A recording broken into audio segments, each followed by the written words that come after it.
Hi there again. Welcome to In Your Corner. I am John Scholes, James Fireman, Sivan, Tumarkin, and 1833 In Your Corner. Anytime during the show you want to reach out or help at inyourcorner.ca. A lot of stuff to get through today in the show. In fact, 3 things Sivan and his team do once they are hired. That is all coming up in just a bit. And some good stories and comments as well by both of you guys. But James, just kind of set the framework what you do in the show each week. Sure. The main idea here, John, is to really address what is a fundamental power imbalance. So if you are getting long-term disability benefits, or if you've had your benefits cut off, you're in a position where you're dealing with these issues for the first time, but you're up against an insurance company that deals with these issues day in, day out. They have professionals that their only job is to deal with these issues. And so you are at a disadvantage. And so the purpose of this show, very simply, is to provide you with knowledge, because knowledge is power. And that shifts that balance of power back into your favor. And the idea here is what we want to do is prolong your benefits if you are getting them. And if you've been cut off or if you've been denied, we want to put you in a position so that when we do bring a legal claim to challenge that denial or the termination of your benefits, you're going to be in the best position possible. The website to go to anytime is inyourcorner.ca. Sivan, I know you'll like to start your portion of the show, get it rolling with a success story, something that's happened recently with you. Yeah, let me tell you about a power imbalance situation that James is alluding to.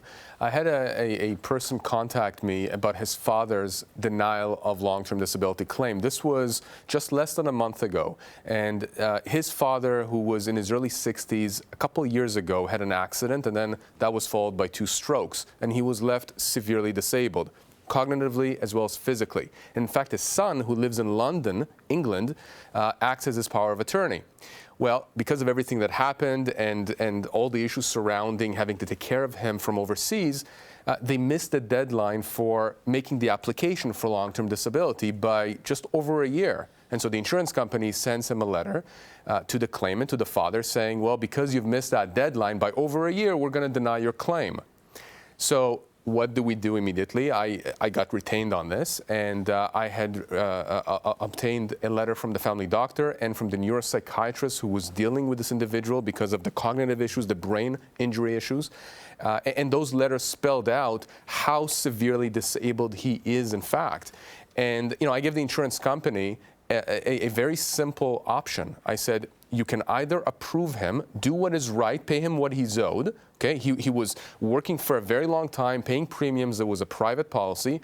Or if you say no, we're going to start a legal claim against you, and we're going to ask not only for what you owe him under the policy, we're going to ask for punitive damages, punishment, to punish the insurance company for this conduct. And lo and behold, this past week, I get a phone call from the adjuster saying they've reconsidered their decision. They're going to pay him the full value of the policy up until the age 65, and the monetary amount is close to $100,000 tax-free. And John, that is money that they said to him, you are not entitled to, because they figured that if they say that, he's going to walk away. His son, who's overseas, is going to walk away. So that's a success story. But what's the lesson to be learned here? Again, going back to James's point, there is a power imbalance. Insurance companies are trying to make sure that they pay you the least amount that they have to, or not pay you at all, and they're hoping you're going to walk away. And a lot of people do walk away. And that's what we're here to try and help people understand, that they have rights.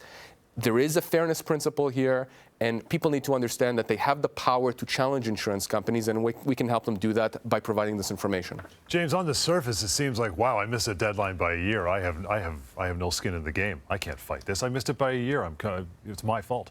Well, sure. John, we want to be really careful when we're talking about deadlines. And certainly, as a general rule, you are always better served doing things as quickly as you can. So if you have a claim to file it as soon as you can. There's no point in waiting. The longer you wait to file your claim for benefits, the longer it's going to take before they pay you.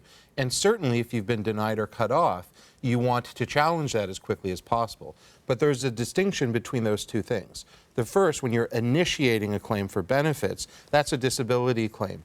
And in cases where you've missed a deadline within the policy, sometimes it's 30 days, sometimes 60 or 90 days, we can often help you out. There are often ways that we can get involved where the insurance company is going to realize that if it ever went to court, they're going to be in a terrible position and they're going to have to pay. But it's very different from if you are denied or cut off your benefits. In that case, you only have 2 years from the date of denial or termination of your benefits to bring a legal challenge.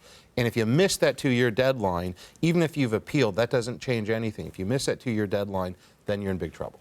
You know, there's, as you've mentioned many times on the show, Sivan, there's often crossover between the long-term disability and the employment world, which is why your firm, along with Lior, you do both.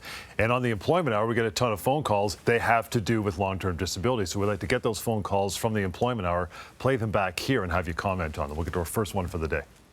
I've been struggling with depression and eating disorders for a long time, and I've been on long-term disability for over 2 years now. Despite everything, you know, I still seem to have those really bad days where I just can't get out of bed. My psychiatrist has me on these new medications, and I'm seeing a nutritionist also, but my insurance company says that their doctor reviewed my file and thinks that I should be on some medication that my doctors don't agree with. My insurance company says that if I don't agree to take it, then they'll cut me off and stop paying me. Can they do that? That's pretty scary. That's pretty scary for a person, right? Yeah, so the first message that I want to make sure that everybody that is watching at home understands, you have to listen to your treating doctors. They are the ones that are going to guide and direct your rehabilitation and your medical treatment. Not your insurance company, not your lawyer. It's your treating doctors. That's who you listen to. And so it's a hard no. If your doctor is saying that what this insurance company's doctor is telling you should take is inappropriate for your treatment, is something that is going to harm you or in any case not help you, then you listen to your own doctor and you don't take that medication. Now, what will the result of that be? More than likely, your insurance company will cut you off, but so be it. We bring a legal challenge in that case. And if they have actually done what this caller has said, and if they are insisting that you take medication that your doctor has said you should not take, they've put themselves in a really bad position legally.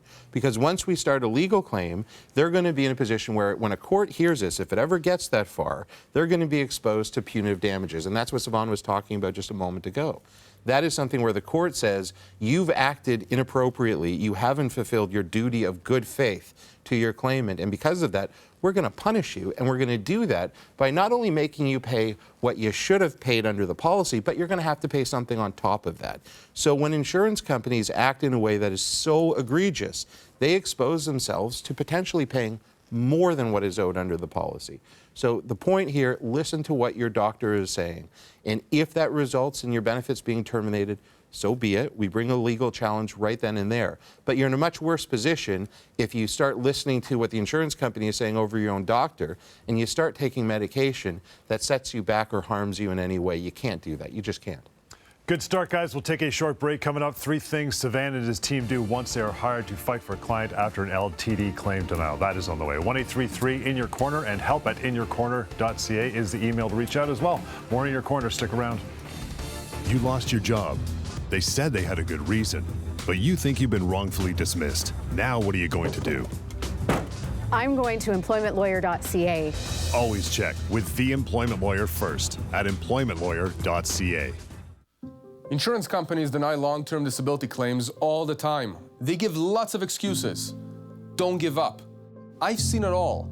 They've ignored your doctors, they've ignored you. You're angry and you're frustrated. But there's hope. We resolve disability claims all the time. We force insurers to pay what they owe. We're in your corner. Call Sivan and his team, 1-833 in your corner, or go to inyourcorner.ca. You thought you had a secure job. You didn't see it coming. Now what do? I'm going to employmentlawyer.ca. Always check with the employment lawyer first at employmentlawyer.ca.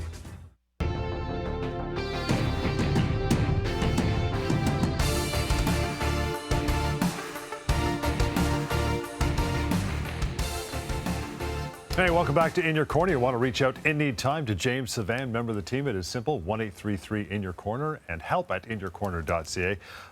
As promised, 3 things Sivan and his team do once they are hired to fight for a client after an LTD claim denial. This happens all the time. I'm going to get to number 1. Number 1 is they tell the insurance company to communicate only with them going forward. How handy is that? That's absolutely key. Yeah. And John, that's one of the first things that people, really latch on to, because up until that point, remember, they are dealing with these adjusters themselves, which is causing them anxiety, which is causing them, a lot of distress.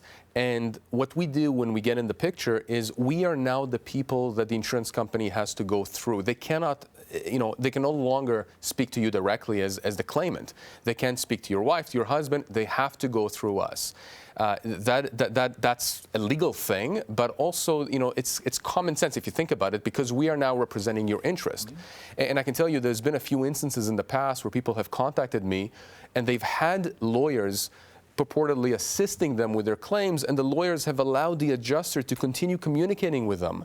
And there is no reason for that. Not only is there no reason for that, it's actually dangerous from a legal standpoint, because you want to make sure you control the message between the person and the insurance company. So no, as soon as we get into the picture, we are now taking over the communications. You can focus on just getting better. I would imagine that provides so much relief just off the hop. Tons. Right? Absolutely, especially when we're talking about people who are getting benefits because they have a mental health issue, right. especially dealing with depression and anxiety. A lot of times that's made significantly worse by having to deal with an insurance company that is asking you to do things that you don't think that you're able to do and is threatening to cut you off. That adds a ton of stress. And so the first thing that happens when a client signs a retainer with our firm is we take over that part of the relationship.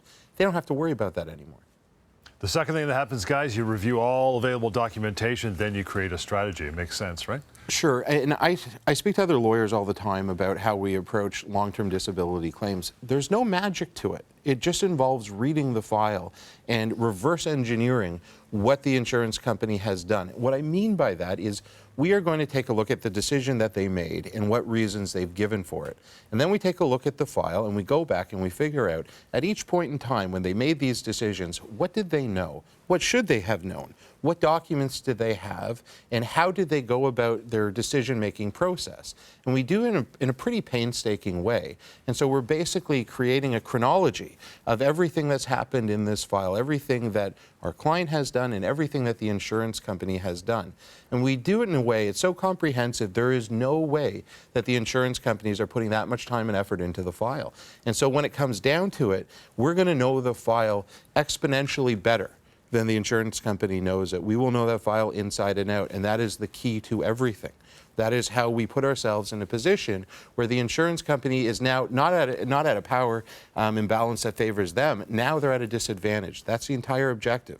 We're not just leveling the playing field, we're making it so that you have the advantage. I guess sorry, go ahead. I actually wanted to mention, James said there's no magic to it, and I agree with him 100% on that, except that having done defense work in the past and having acted for insurance companies in my former life, and James has done the same thing, you come across a lot of lawyers who don't understand that there's no magic to it. They will make mistake after mistake. Insurance companies will seize on that mistake. So if you choose the wrong lawyer, if you choose the wrong law firm to represent you, you could be putting a big black mark on your file, and that's dangerous. It's dangerous because the insurance company is going to be toying with you. They're not going to pay you what you're owed. And I have personally seen, again, having worked on the other side for insurance companies, lawyers who just don't understand the legal principles that are involved. They don't understand the strategy that is involved.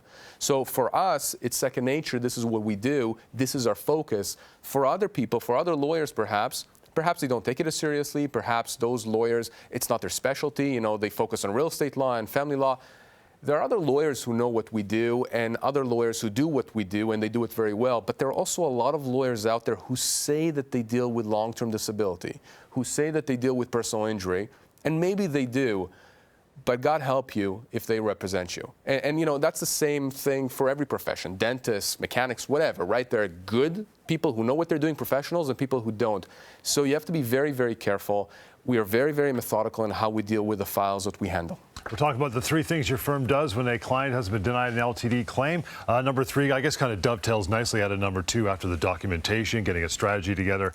And that would be meet with the client, delegate tasks to get the legal claim started ASAP. Yeah, right? exactly. And it's a very simple principle. But here's the thing. If you go to a law firm that has one lawyer, maybe one assistant, let's say that on a given claim you have 20, 30, 40 different things that have to be done in order to expedite the matter, to make sure that it moves in lightning speed, let's call it lightning speed through the process, right? Because the goal is to get the case to a resolution as fast as possible because the client doesn't have money coming in. If you go to a law firm that has one lawyer, one assistant versus a law firm that has a lot of lawyers, a lot of staff, a huge team, the way that we do, you know, which one do you think will be able to process the claim much faster to actually get more hands on deck? And that's what we do. You know, whenever we have a case at our office, it's not just James and I, we have a team. There's a team of lawyers, there's a team of clerks, of assistants, and, you know, we do things in parallel. The goal at the end of the day is to resolve the claim as soon as possible, as fast as possible, so that the individual and their family can get the money that they're owed as fast as possible. You want to reach out through email, help@inyourcorner.ca. We'll get to one for Janet. Janet writes in, says addiction is unfortunately common, alcohol addiction, opioids, etc. If you suffer from a disabling addiction and you have a relapse, can your insurance company cut you off because of that relapse? So that's a very good question. Thank you, Janet. The first thing that we should always point out is that not every policy is the same. There are a lot of terms in the policies that are very similar. Some of them will vary from policy to policy, and this is one where I want to be very careful and take a look at the policy specifically, because there are many policies that will have exclusions that are based on addiction. But those policies are written in a very particular way, and so you have to understand how they are applied. So based on the email that Janet has sent here, I presume that she's talking about a situation where either she or whoever it is she's talking about is already receiving disability benefits for some other condition and has had a relapse of an addiction problem.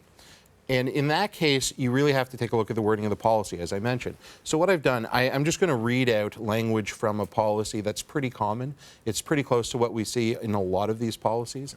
So what it says is that the insurer will not consider the employee totally disabled if the employee's disability results from drug or alcohol abuse. However, this limitation will not apply while the employee is participating in an approved treatment program or the employee has an organic disease which would cause total disability even if drug and alcohol abuse ended. So what does that mean? It means, number one, if your issue is being treated in an approved program, then by the policy you should be covered. But number two, it means that if you are on disability for a completely different reason and you have a relapse, and while you are relapsed, the other reason that you're on disability for in the first place is still preventing you from working, in that case, by the policy, you should still be entitled to receive benefits. Now, that is in theory. In practice, is it going to work that way? Probably not. Probably not. And the reason I say that is we know that insurance companies are generally looking for any excuse they can find in order to terminate benefits. And will they turn around and use a relapse of your addiction as an excuse? I wouldn't be the least bit surprised if they did. Perhaps not all of them would, and I don't want to paint every insurance company or certainly every adjuster with the same brush, but it wouldn't surprise me in the least if they turned around and said, no, you've had a relapse, you no longer qualify, even if the policy is written exactly as I've just read it. What to do when your insurance company wants you back at work? We'll tackle that after a short break. 1-833 In Your Corner is the number, and help@inyourcorner.ca to reach out through email as well. More In Your Corner is coming up. Stick around. You lost your job. They only gave you 2 weeks of severance per year worked. But where can you find out what you're really owed? I'm going to severancepaycalculator.com. Find out how much you're owed right now. Severancepaycalculator.com. You've been denied long-term disability. You think you're powerless, but you have a lot more power than you think. I'll tell you a secret. It's a numbers game for the insurance company. They're betting on you walking away from money that they owe you. Don't make that mistake. We resolve disability claims all the time. We force insurers to pay what they owe. We're in your corner. Call Sivan and his team, 1-833 In Your Corner, or go to inyourcorner.ca. You were being harassed, and when you said something about it, you're the one who lost your job. Now what are you going to do? I'm going to employmentlawyer.ca. Always check with the employment lawyer first at employmentlawyer.ca.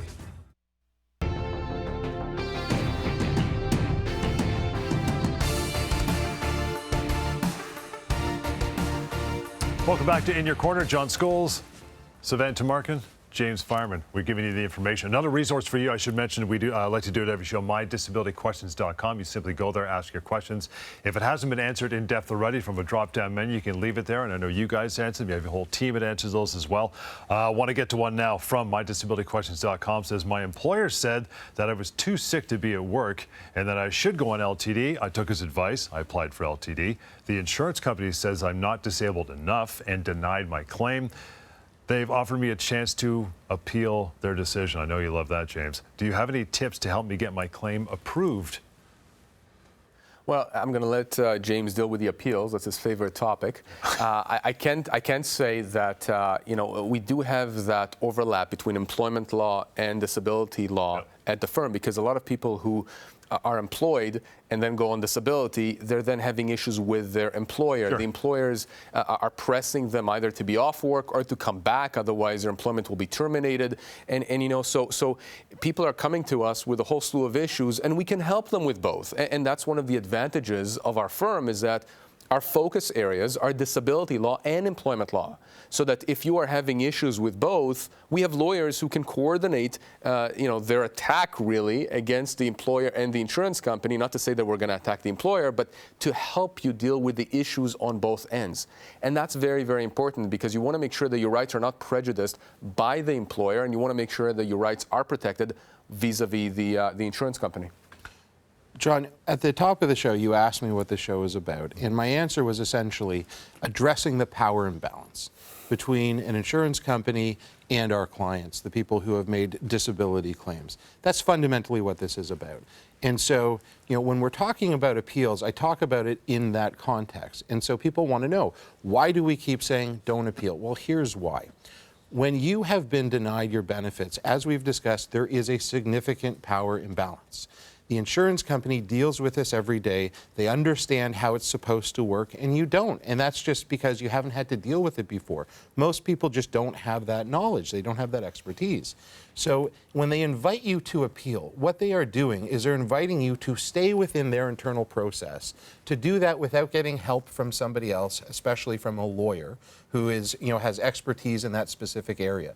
They want you to stay within their internal system. That's what the appeal is. The appeal, people hear the word appeal and it sounds very official. Oh, wow, this is going to be a very fair process then. It's an appeal. No. This is something that is done internally at the insurance company, often by the same people that made the decision in the first place.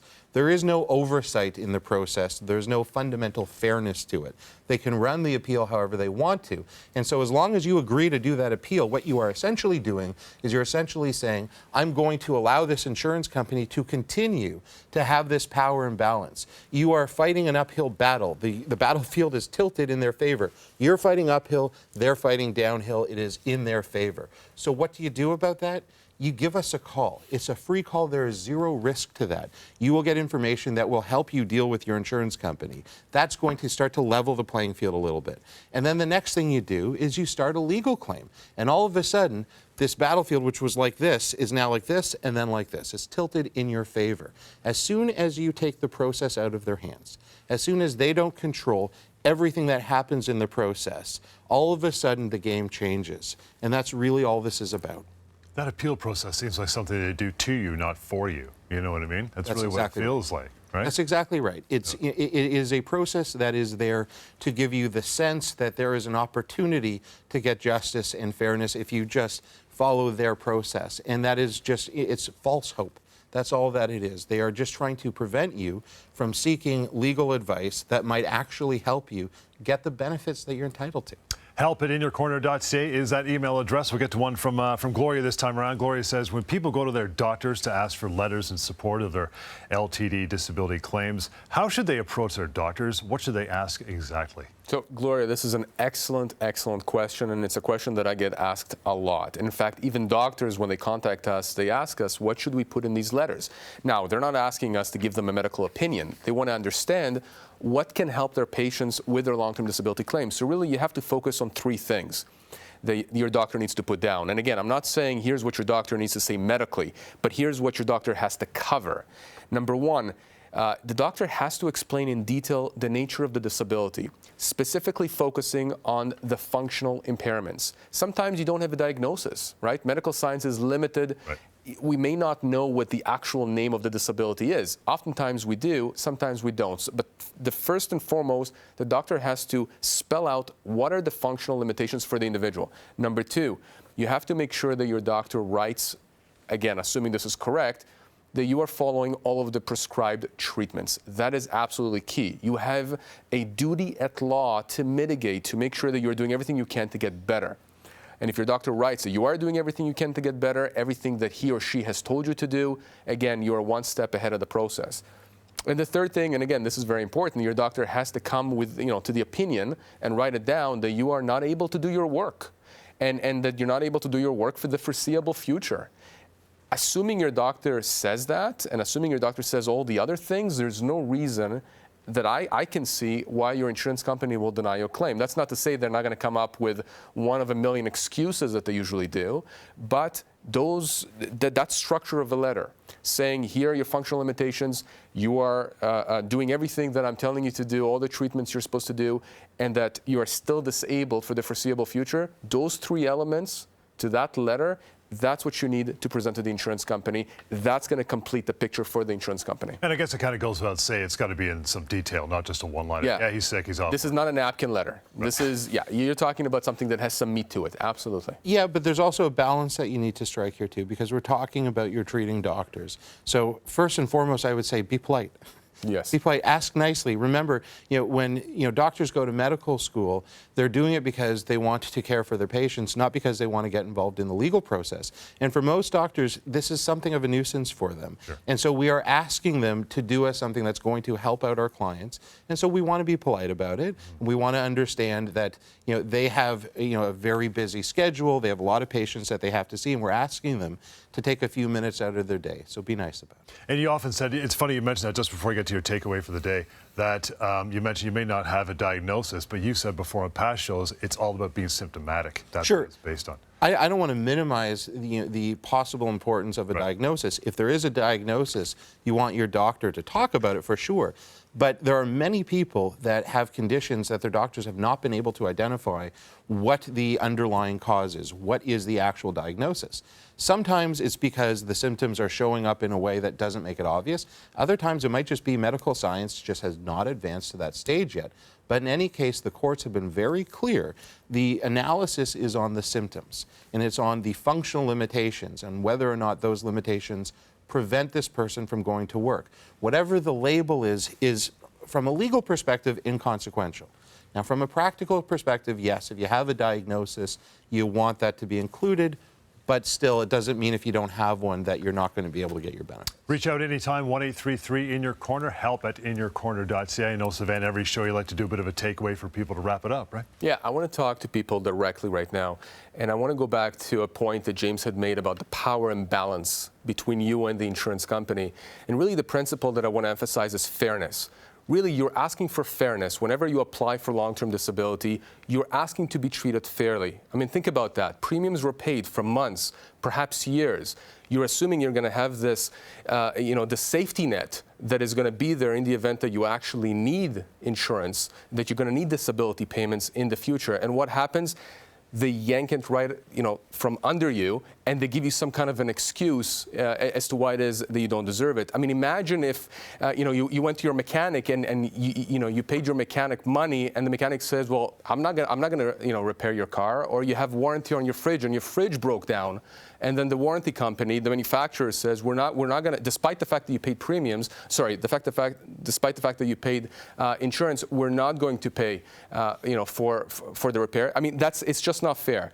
Now, insurance company, they complain that there's fraud out there, and they complain that people are scamming them. But at the end of the day, we see this every single day. Insurance companies are giving excuses. They're not paying legitimate claims. You have rights. You have to demand that those rights get enforced. We can help you do that. It's extremely important that you stand up for your rights. And if you don't stand up for your rights, that's a gift you're giving to the insurance company. They're going to keep money that is owed to you. So give us a call. We will help you. We will explain the process to you, and then you can make an informed decision as to how you want to proceed. Lots of good stuff on the show today, guys. We'll do it all over again. I know you got so much more to say in the coming weeks. You want to reach out as we wrap it up here. 1-833 in your corner. Help at inyourcorner.ca through email, and quite simply inyourcorner.ca for a lot more details on the show. Hope you join us next time on In Your Corner.